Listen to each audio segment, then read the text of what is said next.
Okay, hello, welcome to my channel. Now in this video, we want to find the antiderivative of this function. So we have e to power x divided by the square root of 1 minus e to power 2x.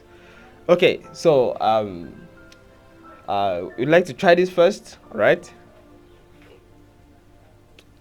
Okay, so let's do this together. So given this function, I also notice that inside this square root, alright, we have 1 minus the square of e to power x. So as I said earlier in our previous videos, that when we have the difference of two squares, right, this can be written as 1 squared, and then this is a square of e to power x. Okay, we can make use of the sign substitution. Alright, so I would start by saying well, in this place I'm going to say e to power x, alright, be equal to sine theta. And that is so because this square root, alright, I need to take it out, and I need to take it out by having a single perfect square inside of it.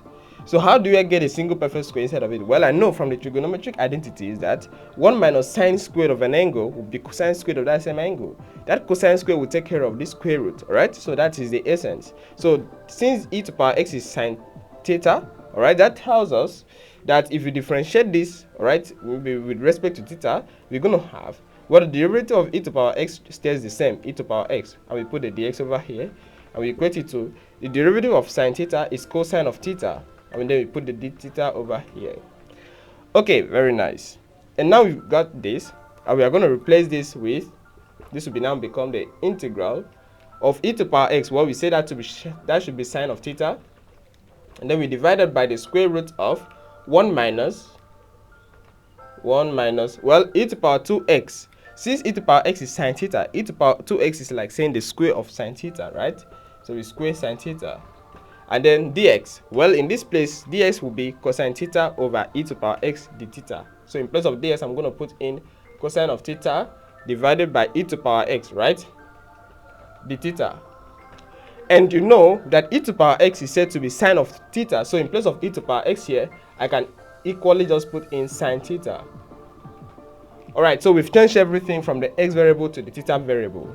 Okay, great. So this now becomes the integral of, well, I don't want to rewrite this as the cotangent of theta because we still need to, let's just be of this form. Well, this is sine theta here at the top, and then the denominator, well, 1 minus sine squared of theta, as I said earlier, is cosine squared of theta. And then the square root of cosine squared will just give us cosine. So we've successfully done what we wanted to do, right? And then we multiply this by the cosine of theta divided by sine of theta. And we put the d theta over here.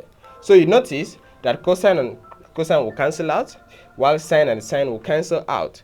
So what we are left with is the integral of 1 d theta, right? 1 d theta. Well, this is just going to give us theta. Okay, so what is theta? Well, from here we can see that if we take the sine inverse of both sides, the sine inverse of e to power x, right, is going to be theta.